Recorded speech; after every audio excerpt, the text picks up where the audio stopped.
Welcome to Writing a Screenplay. It is time for segment number 3, The Good Boy.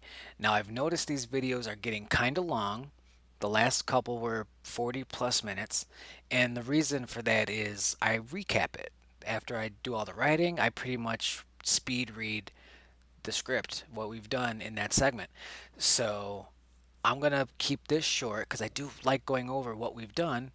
Um, so I'm going to keep this short, hit the little fast forward montage gimmick with the same audio track every time, and we'll get to that. This is the good boy. This is the one where the dog is narrating, and he's got the owners, and he's got the little boy that he loves, and he innocently narrates and gives commentary on things, but things are a lot darker than they seem. So I'm gonna get to writing, and we'll see how the good boy turns out.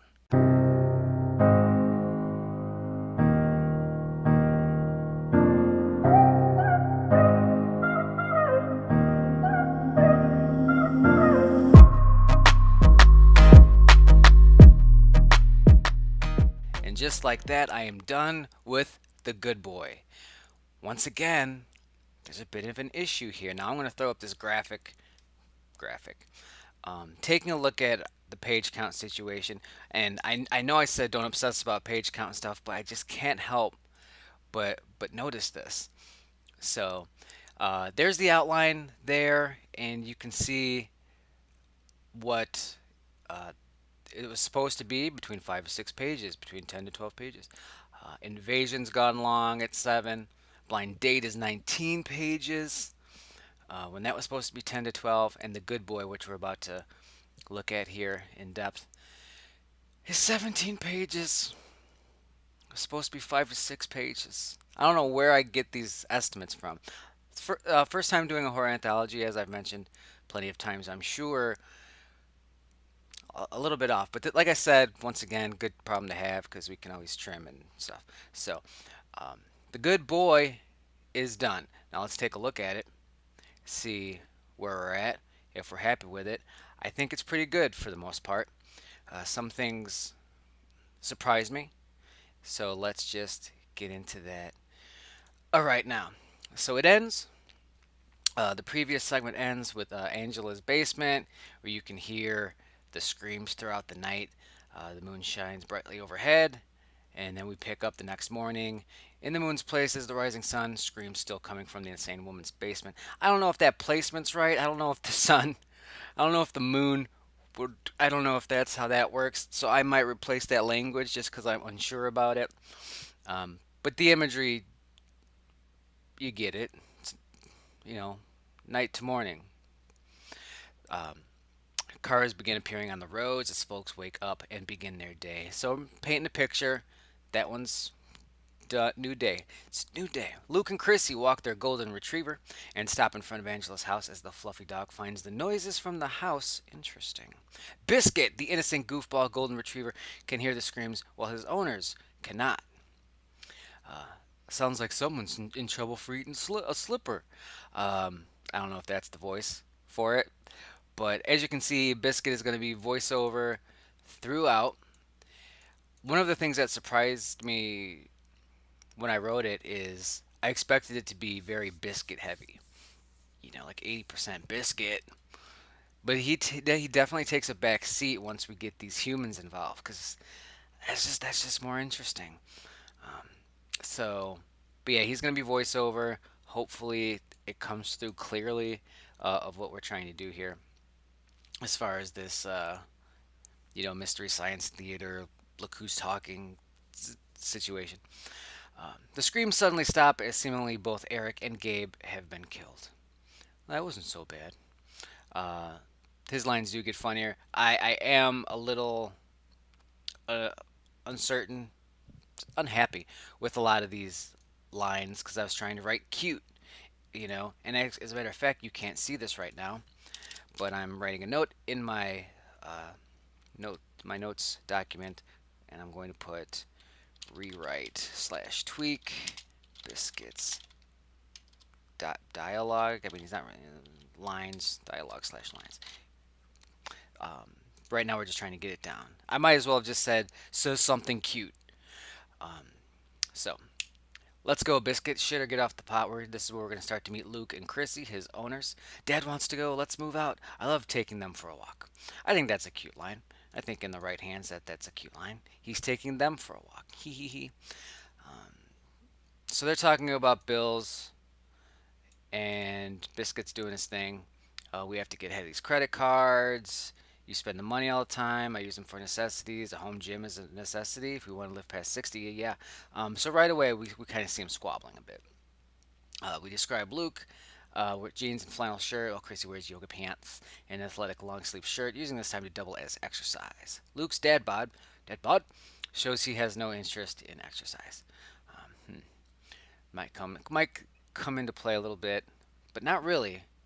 But we'll get to it. I'll stop using the damn things altogether. I can get some overtime as well. That should help. So this is where Chrissy rolls her eyes so hard it's a miracle her eyes don't bug out. Um, they talk about his work and how he's not doing a great job. The fabled promotion that he's looking for, and he kind of gets taken advantage of a little bit. And they argue. Um, yep. She gets a bit. He thinks she's a bit condescending, and she tells him what to do: just demand a raise or quit. Try and get a job at Genentech, which that's a fun setup because after Danger Things, we get the Genentech segment. So just name dropping a little bit, setting up the world, giving it just a bit of a living, breathing feel. He said, "Yeah, I wish." So we're setting Genentech up, which I like, which is two lines, and this isn't about that. It's about Chrissy telling him what to do. It's about Luke not getting it done. Just some good work there, in just two lines. I'm happy with that. The Bills, so they're going on about the Bills. Biscuit turns from his sightseeing and focuses on his owners arguing. They're arguing about Bill again. I don't know who Bill is, but if I ever see him, I'm gonna bite him in the rear. God, I can't write cute for shit, huh? But I think there's something there. I'll just have to tweak that. But the Bills. He's just like, I don't know who Bill is. It's causing a lot of problems. Hey, let's just do that.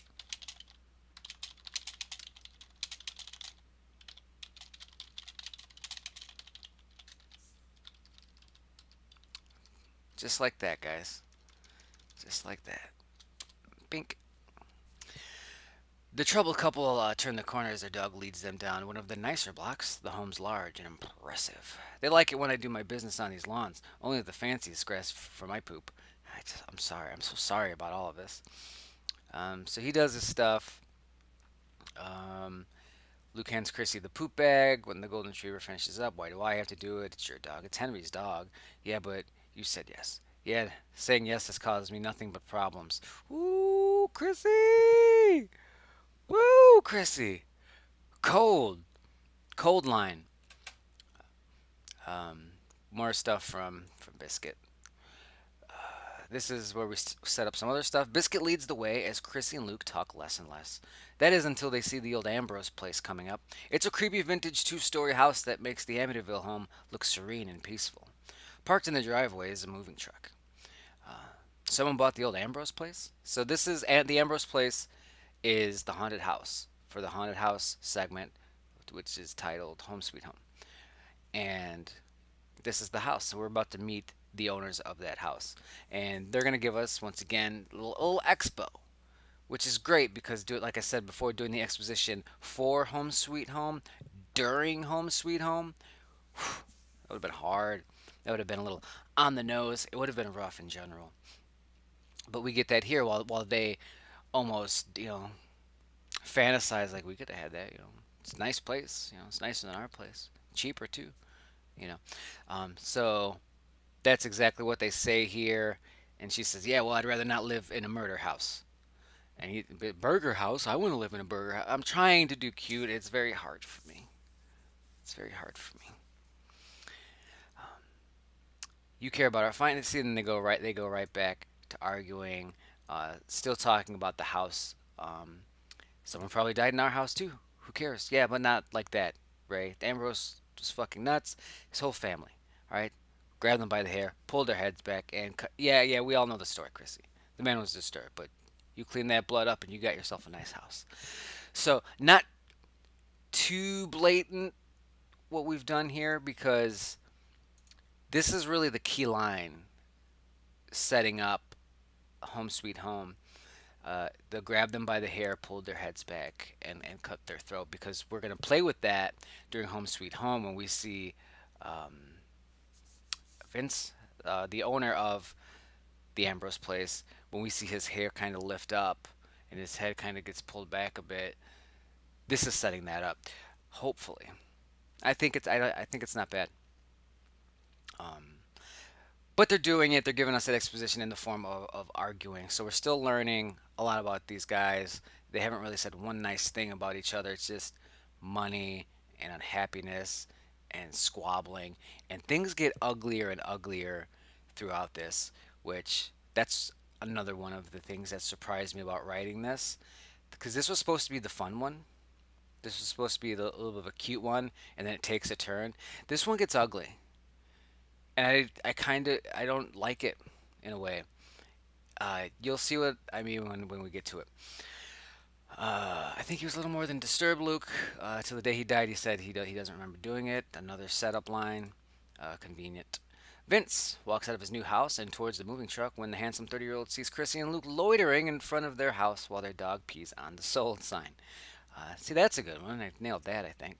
Hey there, neighbors. So now we're going to meet Vince and Olivia, the owners of the Ambrose place. Biscuit gets involved, and introductions happen, and Chrissy gets interrupted by Luke.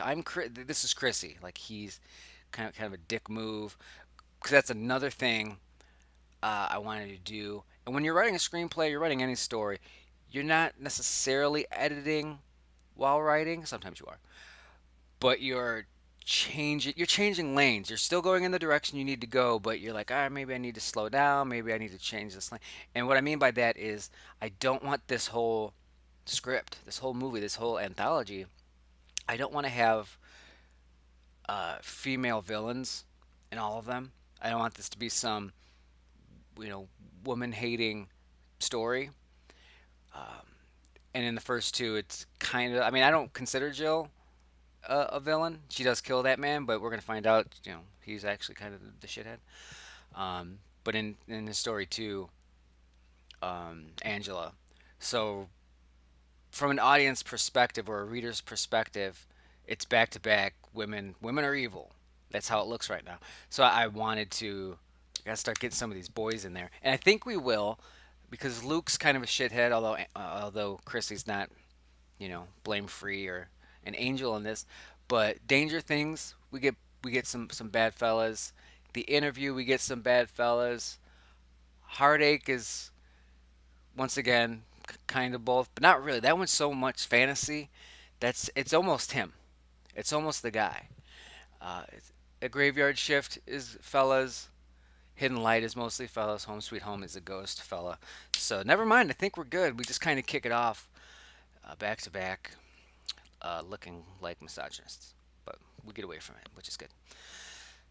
Back to this. They introduce each other, and Vince likes Biscuit, and Biscuit says, "Yes, yes, you may pet me." Forgot the voiceover on that one, so let's get that in there. Shazam! Yes, you may pet me. Some of the lines I do a good job. Good smells off this guy. I won't bite. That's Biscuit, our kid's dog. We do all the walking. Yeah, we're hoping to get cat. Once we get settled, Luke tries to hide his disgust but fails. Oh, cat people. Yeah, my wife Olivia is allergic to dogs. She pops up off screen, but that's not going to stop me from saying hello to this handsome fella. And she gives Biscuit a good rub down. These people aren't bad at all, which is a good line for a dog, but it's also kind of true. What I'd like to set up for this couple, they're the dream couple. Happy, newlyweds, new house, great future ahead of them. The dream, just the dream. Um, God, I hate him. More introductions. Chrissy snipes at Luke a bit, and Vince. They obviously sense they've caught Luke and Chrissy at a bad time. Well, we don't want to keep you from your walk there. We've got a whole day's worth of stuff to move in. This is load one of many, which is a setup because they're going to be finished moving by the end of this night, which is 2 segments away. Oh shit. Ah shit. I don't know now. I don't know. We're gonna have to move some stuff. Fuck. Shit. Shit. This is why we do visual outlining. This is why we do visual outlining. We can see it. Um, so this is the morning. Danger Things is in the afternoon. The interview's late afternoon. Fuck. Do I end with heartache? Man. Here, let me fire it up so you can at least see. Oh, it's already up there. You can see all of it. Let me look at it that way then. So you can see my beautiful, beautiful face, I guess. I don't know. Shoot. Cause heartache goes through a couple days. Like there's a sleep scene in heartache, and like there's a new morning in heartache. So these guys can't move in over the course of like 3 days like that. So either I'm moving home sweet home up, or do I end? Am I ending on heartache? I'm thinking of maybe taking it home with heartache. This is something I'm gonna have to look into. This is something we're gonna have to examine a bit. Son of a gun. Son of a gun. I thought I had it all lined up. I guess not. It's never easy. It's never easy. Let's plow ahead. Um, yeah, they wrap up their conversation. Good luck with the unpacking. Blah blah blah. Before Biscuit is pulled away by Luke and the leash, the golden retriever looks up at the spooky house. Who's that? In the upstairs window is the shadowy, long-haired figure of a gruff man staring down at the people on the lawn. He must be grounded too, like Henry. Oh yeah, I want to change that line. Uh, they must have a son too. Because I was doing a grounded thing with the boy, and I since changed it, but I didn't change that line. So I'll change it here. Uh, they must have. I'll say they must have a Henry too. I guess that's kind of a cute doggy thing. I don't know. But he sees the ghost in the window. Is the point of this? Um, Biscuit looks back at the house as Luke and Christie argue about manners, rudeness, and civility. The man is still in the window, but now he's looking. I'll say directly at the biscuit. Yeah, let's go home. He's like, let's get the fuck out of here. Man, foul language today. I'm in a mood. I'm in a mood. It's December 17th. Got Christmas shopping to wrap up. Stress, seasonal feelings, all that. Ooh. So, exterior, Biscuits house morning. I like that it's Biscuits house. It's not their house, it's Biscuits house. This is Biscuits' story, in a way. Oh, they close in on their humble home. Maybe I'll eat and take a nap. Oh, or maybe I'll eat and then take a nap. Decisions are hard.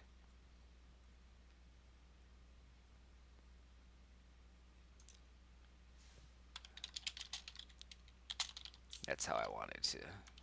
That's how that joke is supposed to go. It's always nice to reread. And so they go inside. Biscuit wants his boy. Henry, Henry. Stop barking, Biscuit. Jesus. I'm trying to build up this logic where when Biscuit's yelling, he's barking. Like he can do his look who's talking commentary and it's fine, he's not barking. But when he's really excited, he's actually barking. I'm trying to do that. I don't know if it's gonna come across that way. We'll see. We'll see. Stop barking. He runs past the kitchen and down the hall. He slides past Henry's room as the energetic dog overshoots his destination, his nails slipping on the hardwood. That's a cute little doggy scene where they fucking. That's always fun. The pooch corrects course and sprints into Henry's room, where the 9-year-old boy sits at a small table doing his homework. Henry stops what he's doing and drops to the ground to greet his best friend. Hey, Biscuit, did you have a good walk? I had the best walk. I pooped on nice grass, saw a fat squirrel. Boy, was he fat. I met 2 people, and there was a man in the window. It was so much fun, and now you're up early doing homework, which is great, because now we can play. Stop barking. See, I'm trying to get that going. You've got to start bark. You've got to stop barking, pal. Better go check the rest of the house to make sure no cats snuck in. So this is we get a little bit of a tour from Biscuit. He checks Christie, the master bedroom. He looks under the bed where he finds some shoe boxes, some random exercise equipment, and a pistol case. This is a little Chekhov's gun case. He then continues his rounds, goes down the hall. One thing I've done here regarding rules, screenwriting rules, and breaking them. Right now, he's in the bedroom, right? He's sniffing around and looking under the bed. The protective golden retriever continues his rounds and leaves the master bedroom and goes down the hall where he stops at the bathroom. Now he's exited the bedroom, so right here I should be starting a new log line or slug line. Jesus Christ! Oh my God! But right there I should be doing a new slug line. Hallway or exterior bathroom. I don't because it doesn't really matter. He's gonna be in this hall. This is just a quick transition. It's not the end of the world. Nothing of importance happens here. So I feel it doesn't matter. And I it would just junk it up. Slug line, slug line, slug like why? Why? So we can see the dog continues down the hallway. New slug line. Get out of here. Get out of here. He pushes the bathroom door ajar, open fully, and walks in. The ajar door open and walks in on Chrissy using the bathroom. Chris, her pants down at her ankles, doesn't see Biscuit sneak in. Her eyes are closed, and she rests her head on her hands. Biscuit sits there looking at her while she tries to get a moment's peace.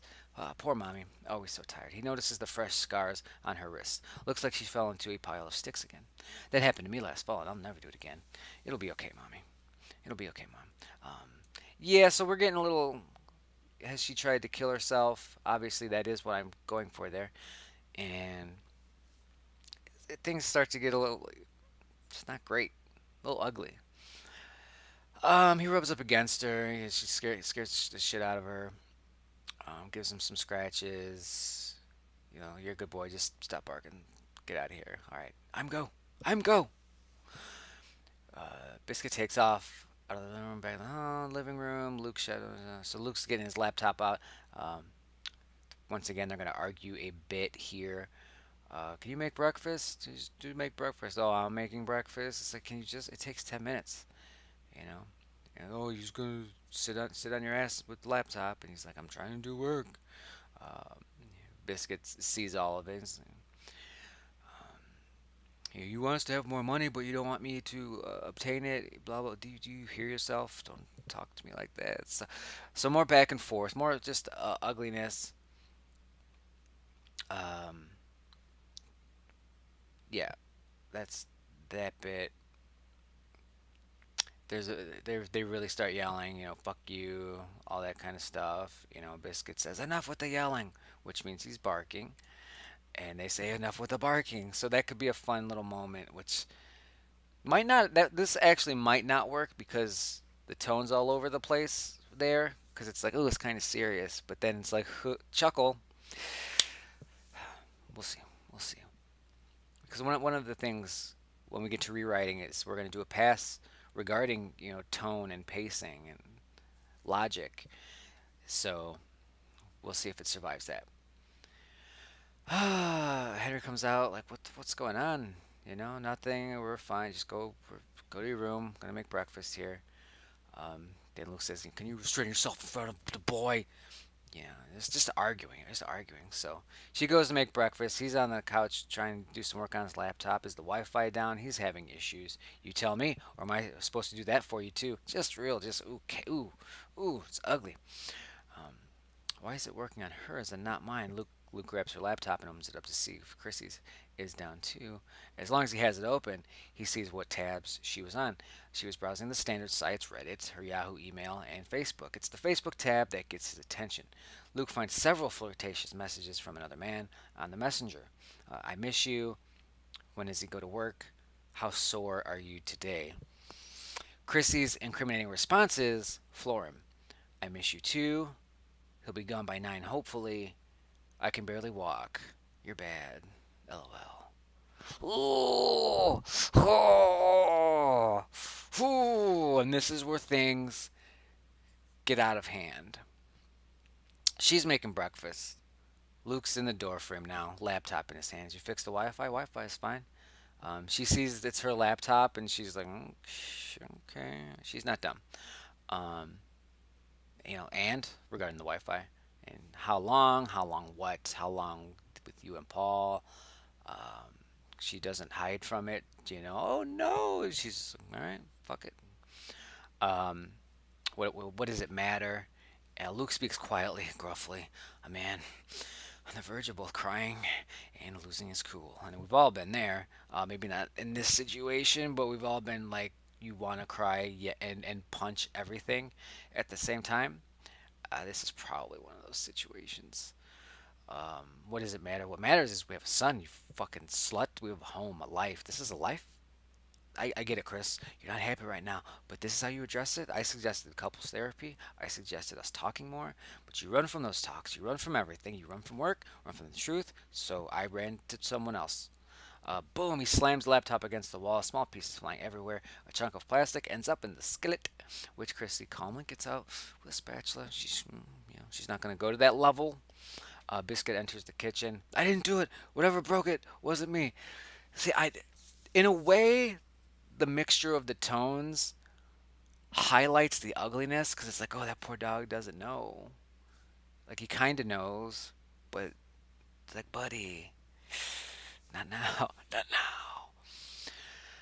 Are you done? Not even fucking close. And he gets in her face. Am I supposed to be afraid? You're a pussy, Luke. I always thought you were just a sensitive guy, but it turns out you're just a pussy. Luke slaps Chrissy in the mouth. She stumbles back into the stove, using her hand to brace herself, but it goes right into the hot skillet. She recoils immediately, and with nothing to hold on to, ends up falling to the ground. She holds her jaw in complete shock at what just happened. Biscuit barks at Luke. Stop, you're playing too rough. Luke ignores the wound up dog and stands over Chrissy with his fists clenched. You think this is all a fucking joke? You can humiliate me, fuck other guys, and ruin what we've built? Is it perfect? No, not yet. Poor dumbass. Guess this guy, this fucking guy. Chrissy is still in shock. You hit me. You fucking hit me. You're damn right. I fucking hit you. Yes. Oh, I'm laughing. It's not a funny line. This is super ugly, and this is where I got very uncomfortable writing it, and I was like, remember when this was fun? Remember when the dog was talking about squirrels? You're damn right. I fucking hate you. Get up. Luke grabs her by the arm and yanks her to her feet. You can fucking talk to me. Luke moves in to turn the stove off, which makes Christy flinch badly because he does one of these maneuvers, thinking another blow is coming. Thinking another blow is coming. Present tense. You didn't give me a choice. You're not the man I married anymore. You had dreams and goals. I don't know what happened to you, but it got too tough. But you're a failure, Luke. You're a failure, and it's rubbed off on me, and I hate you for it. You have to give me time. I've given you nothing but time, Luke. Did I serve you with divorce papers? Did I pack Henry up and leave? No. So I fucked another man. What does it matter? Question mark. I needed to feel that connection again. I wanted to be with someone who had their shit together. I wanted to be with a real man. Luke tries to laugh it off, knowing Christy is egging him on a bit. How long? Since last year. Luke pulls his hand back to punch her again, but stops himself. You piece of shit. You fucking piece of shit. Me? Where? Here? What? See, I'm using that a lot.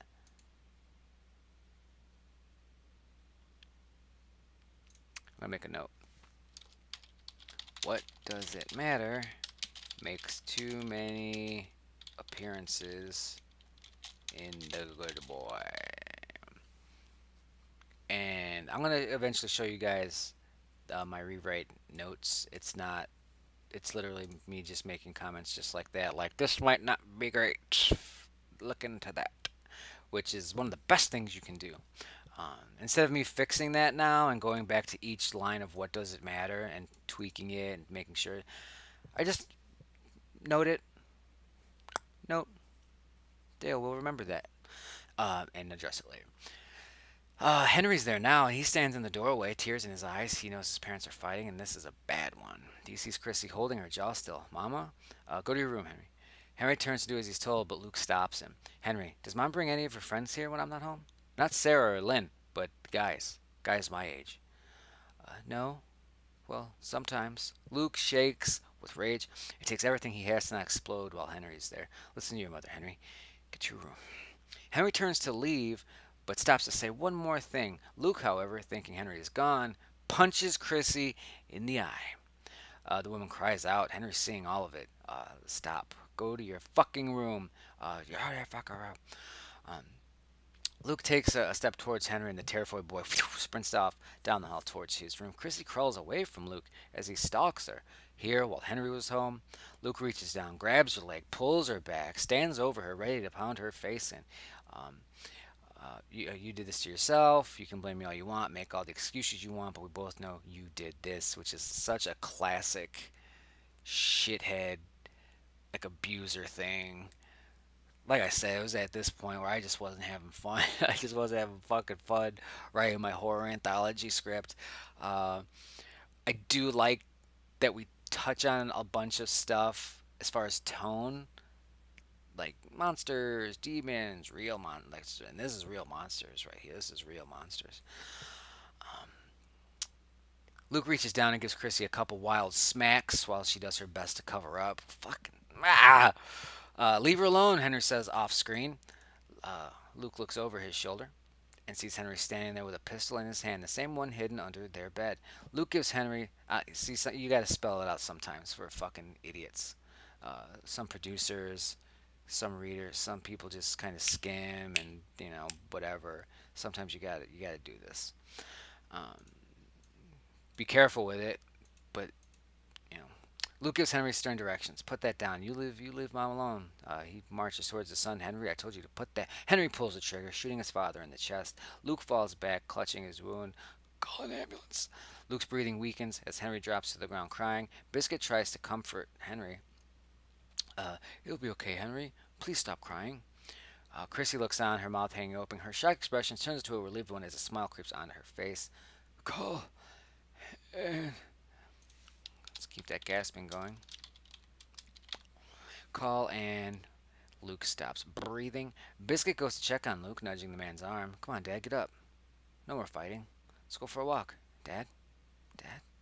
And that's the end of The Good Boy. My plan was for it to start cute and horribly, and I nailed it, I think. Some of the dog's lines can be improved. I love the work that we've done with exposition regarding the Ambrose place, Genentech reference, some good stuff there. Is it perfect? No, it's a rough draft one. It's not supposed to be. Once again, I'm a little slightly concerned with the length of these. I'm going over, like, I'm doubling my estimates, but hey, we'll deal with that later. Like I said, we might cut an entire segment. We might trim each individual segment. We'll figure it out. So we can see right there, because I've left it up the whole damn time. Sorry about that. The next segment is Danger Things. 12 to 15 pages, huh? Okay. All the damn characters in this one. There's like 4 or 5 boys, a couple girls on the phone. There's a killer. There's a chase scene. There's the stuff at the end with the killer and Mikey teaming up. 12 to 15 pages, he says. So we'll see. And that'll be the next video, I believe. Thanks for watching, and I will see you very soon.